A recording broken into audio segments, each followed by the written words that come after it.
진정으로 근기가 있고 지혜가 있는 사람은 날마다 경을 외우고 부처 이름만 부르는 사람이 아니라 세 가지 경지를 삶에서 드러내는 사람이라고 육조 해능은 말했습니다. 동선사 앞마당에서는 수백 명의 승려가 둘러앉아 경을 독송하고 있었습니다. 오조 홍인은 그 광경을 말없이 지켜보다가 눈썹을 살짝 찌푸렸습니다. 핵심은 형식이 곧 수행은 아니라는 뜻입니다. 그때 그를 모르는 나무꾼 한 사람이 다가왔습니다. 그는 경 소리를 듣는 순간 곧바로 본심을 가리키듯 사람을 놀라게 하는 묘한 진리를 말했습니다. 홍인은 사람들을 물리고 그를 따로 불러 물었습니다. 그리고 크게 놀랐다고 전해집니다. 그 뒤로 불문에는 수행에 관한 중요한 비밀 하나가 전해졌고 오늘날까지도 사람들의 마음을 오래 붙잡습니다. 요점은 깨달음은 뜻밖의 자리에서도 일어난다는 것입니다. 남화사에 이르자 아침 종소리가 막 울려 퍼졌습니다. 육조 해능은 법좌에 단정히 앉아 아래를 내려다보았습니다. 승속 이중이 가득 모여 법을 청했습니다. 선당의 창살 사이로 새벽빛이 스며들어 엄숙한 공간의 따뜻함과 고요함이 더해졌습니다. 정리하면 그 자리 자체가 이미 도량이었습니다. 오조 홍인에게서 가사와 바로를 전해받은 뒤 해능은 수행의 길이 겉모양에 있지 않음을 깊이 알게 되었습니다. 그는 황매산에서 나무를 하던 시절을 자주 떠올렸습니다. 그를 몰랐지만 한 구절로 완전히 열렸기 때문입니다. 응무소주 이생기심. 이 말은 어디에도 머물지 않는 마음에서 참된 마음을 일으키라는 뜻입니다. 핵심은 붙잡지 않을 때 마음이 밝아진다는 것입니다. 그때 젊은 스님 한 분이 공손히 물었습니다. 제자는 날마다 경을 외우고 연부를 하는데도 왜 도가 아직 멀게만 느껴집니까? 해능은 그 구도자를 바라보며 자비롭고 깊은 눈빛으로 말했습니다. 그대는 경문이 무엇인지 아는가? 젊은 스님이 답했습니다. 경문은 부처님 가르침을 기록한 것이고 저희 수행의 길잡이입니다. 요점은 질문은 옳지만 방향을 더 살펴야 한다는 것입니다. 해능이 미소 지었습니다. 경문은 달을 가리키는 손가락과 같네. 그런데 그대들은 손가락에 집착하여 달빛을 잊고 있지 않은가? 그는 이어서 말했습니다. 날마다 경을 외우는 것이 한 생각에 마음을 밝히는 것만 못하다. 배 속에 경이 가득한 것이 지금 이 자리에서 성품을 보는 것만 못하다. 선당 안이 술렁였습니다. 오래 수행한 스님들이 서로를 바라보며 마음속 깊은 의혹이 건드려진 듯 했습니다. 정리하면 외움이 아니라 깨달음이 먼저라는 뜻입니다. 해능은 계속 가르쳤습니다. 나는 황매산에서 글자 하나 몰랐지만 오조의 인가를 받았다. 이것이 무엇을 말해줍니까? 수행은 글자에 귀한 것이 아니라 깨닫는 성품에 귀하다는 뜻입니다. 많은 이들이 경문을 외우는데 힘을 쓰면서도 자기 마음을 비추는 일을 잊어버립니다. 흰머리의 노수행 스님이 일어나 물었습니다. 요점은 밖으로 쌓는 공부와 안으로 비추는 공부가 다르다는 것입니다. 대사님의 뜻대로라면 저희는 날마다 어떻게 수행해야 합니까? 해능은 단호하게 답했습니다. 수행은 다른 데 있지 않다. 오직 각조에 있다. 그는 절에 있을 때만 수행이 아니고 경을 외울 때만 수행도 아니다라고 했습니다. 삶의 모든 곳이 도량이며 몸이 움직이고 한 생각이 일어나는 그때마다가 수행입니다. 핵심은 일상 전체가 수행의 자리라는 뜻입니다. 그때 얼굴이 단정한 스님 한 분이 물었습니다. 저희는 늘 명심견성이라는 말을 듣지만 어디서부터 시작해야 할지 모르겠습니다. 육조의 눈빛이 횃불처럼 밝아졌습니다. 그대들은 날마다 절에서 경을 외우고 예불을 한다. 그런데 왜 외우는지, 왜 절하는지 생각해 본 적이 있는가? 만약 그저 관례대로만 따라한다면 아무리 모든 경장을 외워도 결국 소리에 휩쓸릴 뿐이라고 했습니다. 선당은 숨소리조차 조심스러울 만큼 고요해졌고 사람들은 깊은 생각에 잠겼습니다. 정리하면 물음이 없는 수행은 껍데기가 되기 쉽다는 뜻입니다. 해능은 다시 말했습니다. 수행의 요체는 스스로 본래 불성을 갖추고 있음을 분명히 아는 데 있습니다. 바깥에서 불법을 찾느라 하루를 다 보내면서 불법이 자기 마음에 있음을 모르는 사람이 많습니다. 마치 여의주를 품고 여기저기 다니며 여의주를 찾는 것과 같다고 했습니다. 어찌 우습지 않겠는가? 이 비유에 많은 이들이 문득 깨어난 듯 고개를 들었습니다. 요점은 찾는 곳을 바꾸라는 것이 아니라 이미 가진 것을 보라는 것입니다. 그들 가운데 많은 사람은 경문 속에서 해탈의 길만 찾다가 자기 본심을 놓치고 있었습니다. 해능은 사람들의 표정을 보고 말을 이었습니다. 세상 사람들은 날마다 경을 외우고 예불하는 것이 수행이라 여기지만 진짜 수행은 날마다의 삶에서 드러난다고 했습니다. 나무를 하고 물을 캤는 일도 모두 선이다. 손을 들고 발을 내딛는 것 또한 모두 불법이다. 정리하면 수행은 특별한 장면이 아니라 평범한 순간에 놓여 있다는 뜻입니다. 젊은 제가자가 손을 들고 물었습니다. 대사님, 그렇다면 독경과 연불은 의미가 없습니까? 해능이 답했습니다. 독경과 연불에는 본래 공덕이 있습니다. 그러나 형식에 집착해서는 안 됩니다. 독경은 이치를 밝히는 것으로 삼고 연불은 마음을 맑히는 것으로 삼으라고 했습니다. 요점은 방법은 살리되 집착은 버리라는 것입니다. 그리고 이렇게 덧붙였습니다. 독경할 때 경의 참뜻을 깨닫고 연불할 때 자기 성품의 아미타를 본다면 그것이 참된 수행입니다. 말이 여기 이르자 육조의 눈빛은 더 깊어졌습니다. 그는 독경할 때는 또박또박하지만 경책을 내려놓으면 곧 자기 성품을 잃어버리는 사람을 자주 본다고 했습니다. 그렇게 해서는 어떻게 견성성불에 이를 수 있겠느냐고 했습니다. 정리하면 수행은 시간대가 아니라 마음의 자리를 바꾸는 일입니다. 그 아래에서 누군가가 물었습니다. 그렇다면 어떻게 해야 합니까? 해능이 답했습니다. 수행은 겉의 공력이 아니라 진실함에 귀합니다. 겉으로는 매우 정진하는 듯해도 마음속은 망상으로 가득한 사람이 있습니다. 겉으로는 게을러 보이지만 늘 스스로의 마음을 비추는 사람도 있습니다. 누가 더 낫고 누가 더 못한지는 스스로 분명히 알게 됩니다. 요점은 남의 평가가 아니라 자기 안의 밝음이 기준이라는 뜻입니다. 그때 중년의 스님 한 분이 일어나 말했습니다. 제자는 절에서 여러 해 수행했습니다. 아침 저녁으로 끊지 않았는데 오히려 도가 더 멀게만 느껴집니다. 어디가 문제인지 모르겠습니다. 육조는 그를 바라보며 자비롭게 말했습니다. 나비가 어찌 번데기를 깨고 나올 수 있는지 아는가?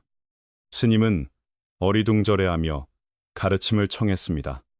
육조가 말했습니다. 나비가 번데기의 보호에 집착하면 영원히 날개를 펴고 높이 날 수 없다.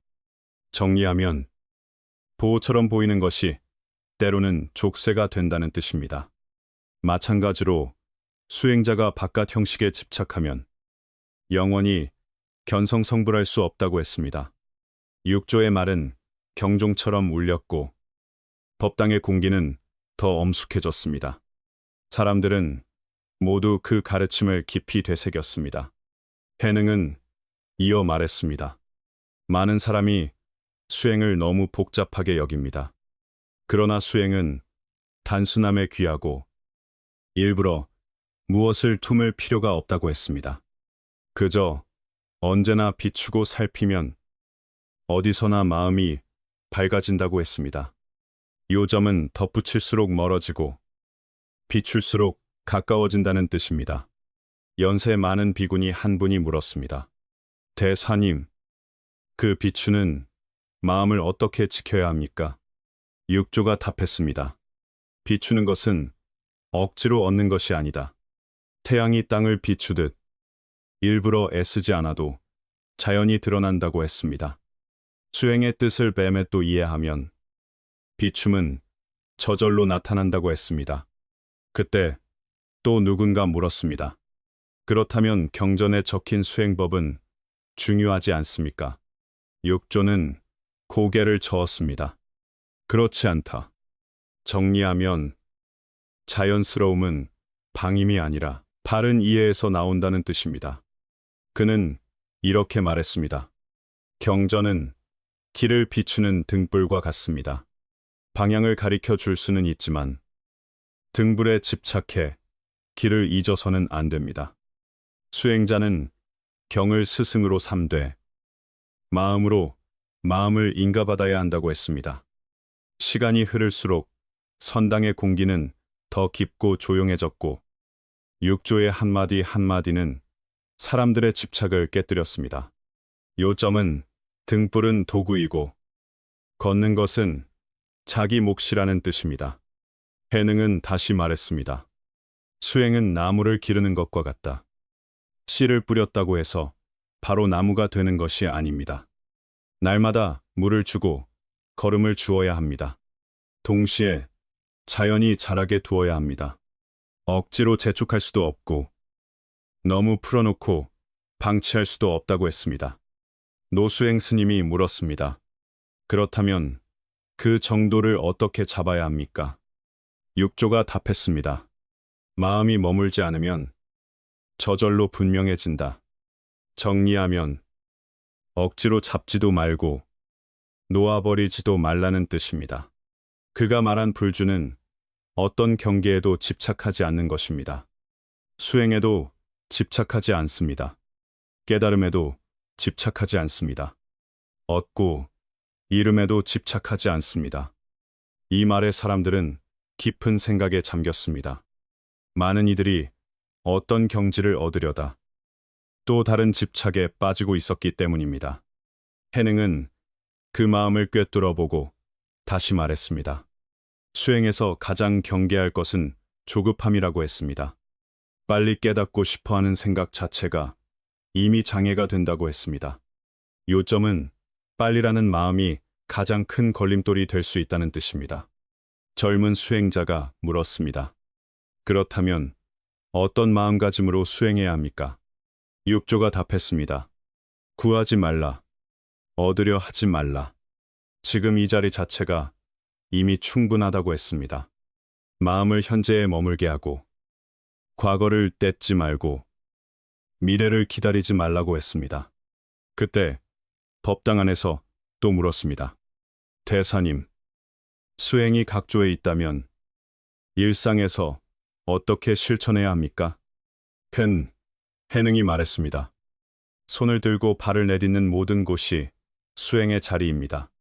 밥을 먹을 때는 제대로 먹고 잠을 잘 때는 깊이 자고 망상을 따라가지 말고 바깥 경계에 기대지 말라고 했습니다. 정리하면 지금 하는 일을 온전히 하는 것이 가장 좋은 수행이라는 뜻입니다.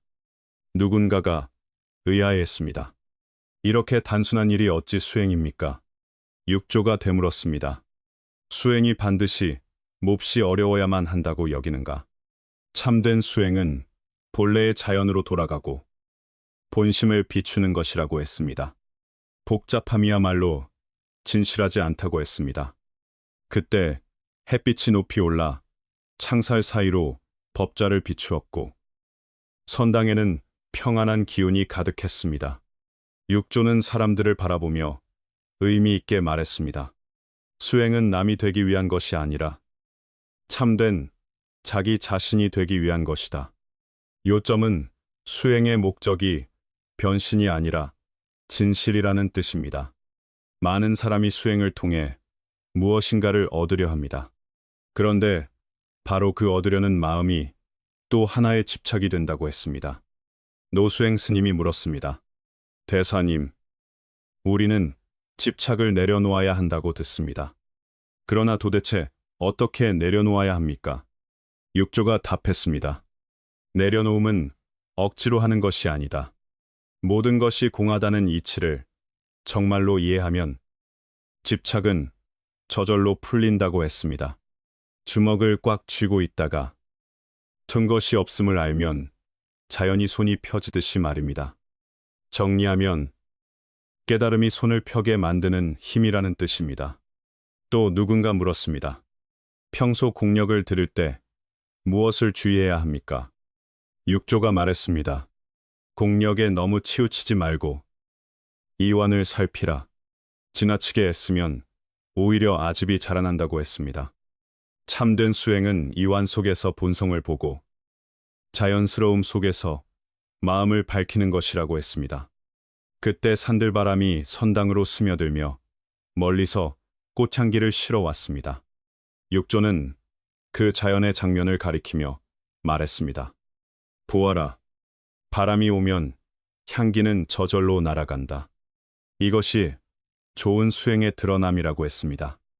만들지 않고 억지로 하지 않고 모든 것이 인연 따라 나타난다고 했습니다. 요점은 자연스러움이 곧 법이라는 뜻입니다.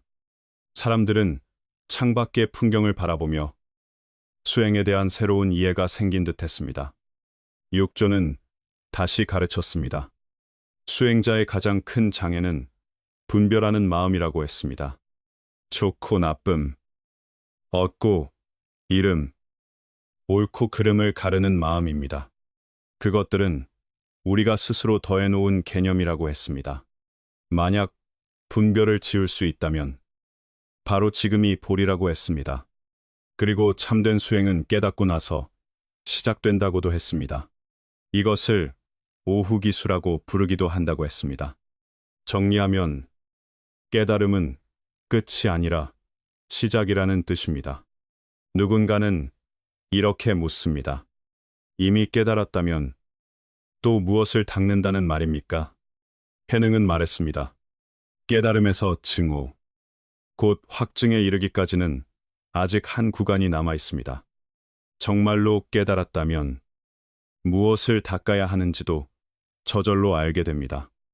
요점은 깨달음은 끝이 아니라 다음 걸음을 여는 시작이라는 뜻입니다. 그리고 닦는다고 해서 본심을 새로 만들어 닦는 것이 아닙니다. 본심은 본래 스스로 맑고 본래 스스로 갖추어져 있어 따로 밖에서 더할 것이 없다고 했습니다. 이른바 명심견성은 어떤 새로운 경지를 만들어내는 일이 아니라 우리의 생각과 경계 이해를 바로잡는 일입니다. 우리가 삶에서 미혹을 안고 있으니 혼란스럽게 살고 그 때문에 괴로움과 불안과 우울 속에 빠진다고 했습니다. 자기 성품을 보면 그 의욕이 풀리고 마치 세상의 진상을 알게 된 것처럼 마치 눈을 떠야 무엇을 닦을지도 분명히 보이게 됩니다. 핵심은 의욕이 풀릴 때 길이 환해진다는 뜻입니다. 깨달음의 전제는 의혹을 걷어내는 것입니다. 탐진치만이에 얽힌 의혹을 걷어내는 일입니다. 그리고 깨달은 뒤에는 습기를 고쳐야 합니다. 곧 탐진치만의 문제를 다루어야 합니다. 마음을 꿰뚫어 보고 본성을 똑바로 본 뒤에도 삶은 여전히 나라는 틀 위에 세워져 있었습니다. 그 나가 임시의 것임을 알아차리면 무아를 중심으로 가치관과 삶의 관점을 다시 세우게 됩니다. 정리하면 알았다고 끝나는 것이 아니라 익숙한 습관을 새로 길러야 한다는 뜻입니다. 그래서 예전의 나의 기대어 만든 생활 습관은 그대로 남아 있습니다. 의욕은 줄었어도 탐진치만에는 아직 남아 작용합니다. 그렇다면 이때 닦는 것은 무엇입니까? 탐진치만해를 서서히 줄이고 마침내 걷어내는 일입니다. 어떻게 닦습니까? 늘 살피고 비추는 관조로 진심을 안정된 자리로 두고 망심에 끌려가지 않는 것입니다. 일어나는 생각 하나하나를 관찰하여 본심에서 여여부동한 상태를 지켜 마침내 원만에 이르는 것입니다. 요점은 생각을 없애기보다 생각에 휘둘리지 않는 힘을 기르는 것입니다. 그렇다면 진심이란 무엇입니까? 눈앞에 컵 하나가 있다고 해보겠습니다. 이 컵은 원인이 있어 만들어졌고, 그래서 결과로 나타난 것입니다. 우리는 이것을 보면 인이 있고 과가 있음을 압니다.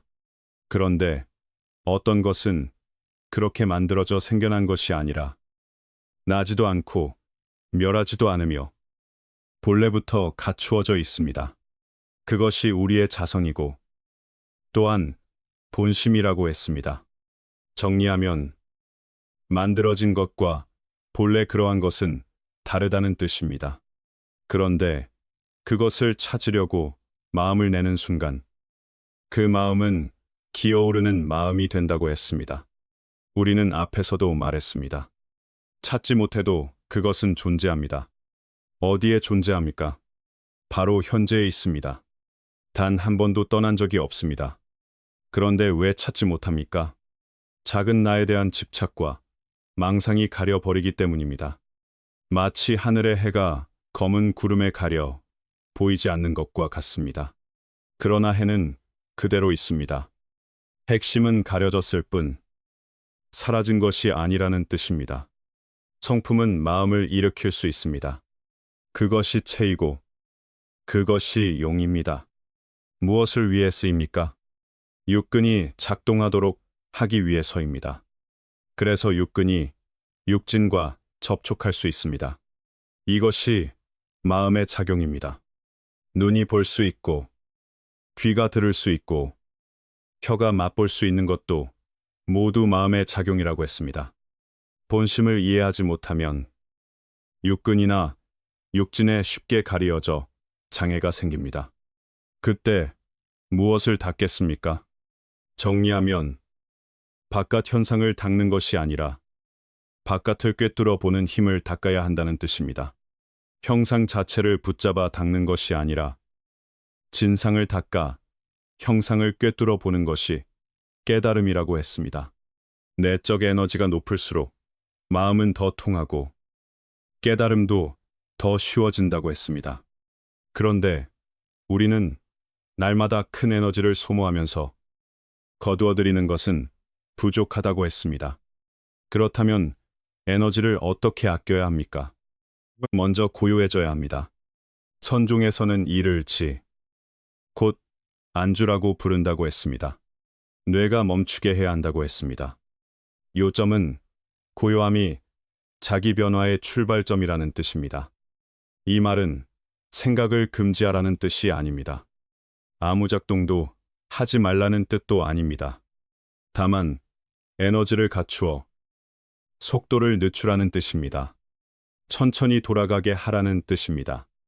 뇌가 느려지면 에너지를 소모하는 기제도 함께 느려져 에너지를 아낄 수 있다고 했습니다. 그래서 좌선하여 쉬어야 하는 이유가 있습니다. 소모를 줄이는 것만이 아니라 기운을 모으는 일이기도 합니다. 에너지가 어떤 수준에 이르면 바깥에서 구하지 않아도 여러 신묘한 작용이 자연유만히 드러난다고도 했습니다.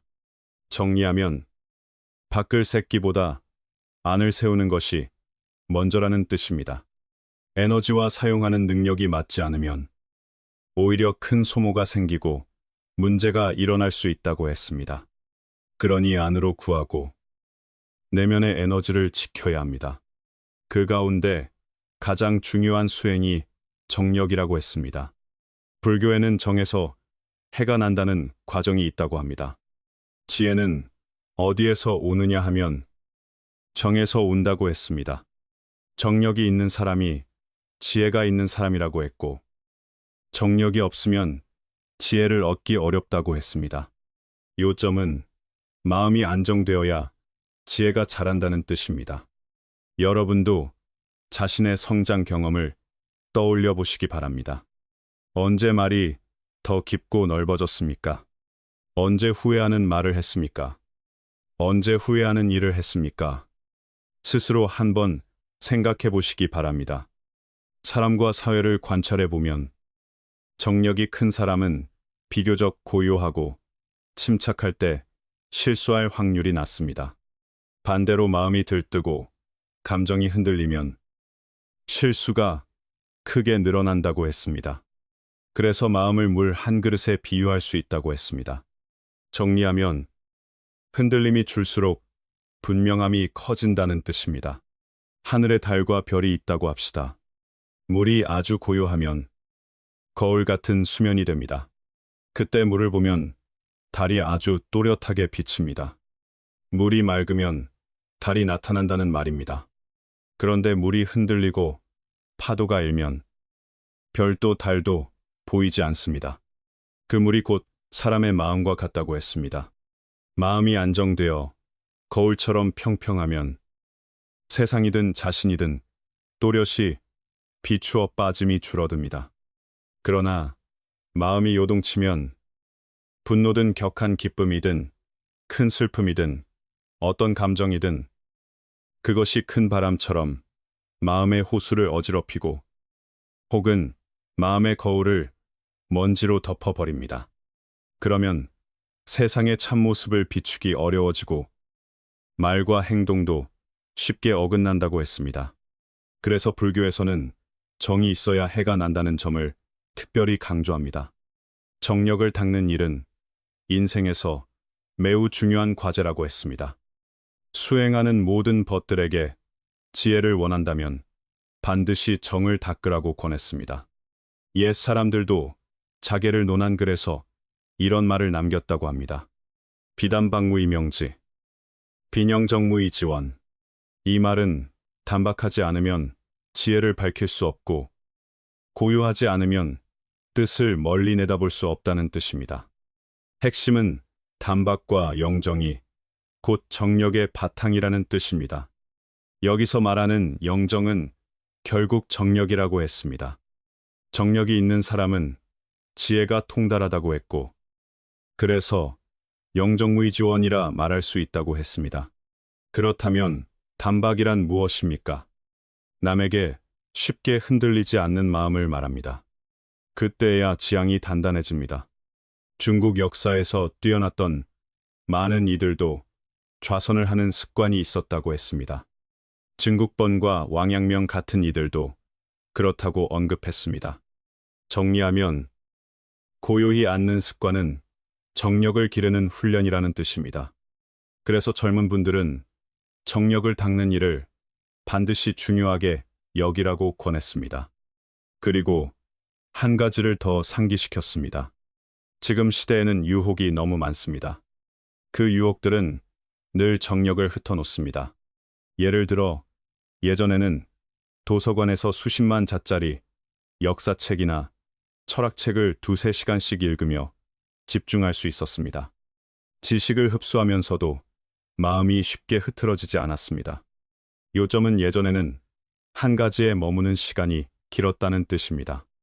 그런데 지금은 인터넷이 크게 발달했습니다. 대부분은 휴대전화로 정보를 봅니다. 영상은 2, 3분, 4, 5분 단위로 짧게 소비합니다. 정보는 모두 짧고 빠르며 곧바로 답을 원합니다.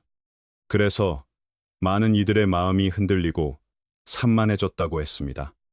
한 가지에 한 달, 반 달, 혹은 수십일 동안 계속 머무는 일조차 어려워졌다고 했습니다.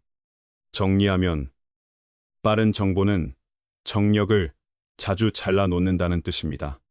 심지어 대학 강의실에서도 학생들이 한 강의를 끝까지 집중해 듣지 못하고 계속 휴대전화를 들여다보는 이유가 무엇인지 관찰해 보라고 했습니다. 그것은 정력이 이미 나뉘고 끊겼기 때문이라고 했습니다. 오늘날에는 인터넷과 휴대전화 외에도 기묘한 정보가 많습니다. 그것들이 모두 우리의 정력을 갈라놓습니다. 그래서 이 시대에 정력이 잘려나가면 사람은 쉽게 들뜨고 쉽게 화를 낸다고 했습니다.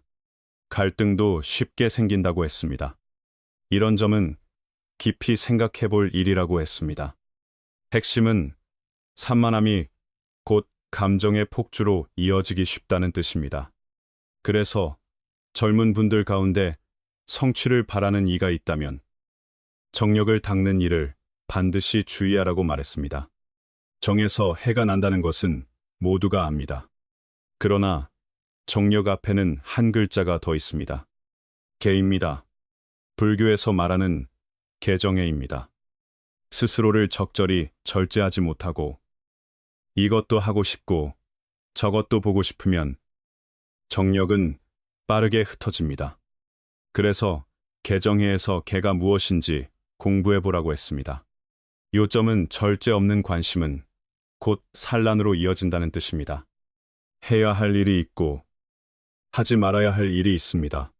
공자는 이렇게 말했습니다. 비례물시, 비례물언, 비례물청. 이해가 아니면 보지 말고, 이해가 아니면 말하지 말고, 이해가 아니면 듣지 말라는 뜻입니다. 여기에서 말하고 싶은 것은 이렇습니다. 정력이 약할 때는 방해와 유혹이 되는 것들에서 한 걸음 떨어지는 것이 좋습니다. 그것들이 정력을 약하게 만들기 때문입니다. 이것이 바로 개입니다. 개는 방해가 되는 것을 스스로 막아주는 적극적인 태도입니다. 그러면 비로소 정력에 이를 수 있다고 했습니다. 정리하면 개는 정력을 지키는 울타리라는 뜻입니다. 사람이 정력을 갖추면 시야를 가리는 장애를 더는 두려워하지 않는다고 했습니다. 이미 새로운 높이에 이르기 때문입니다.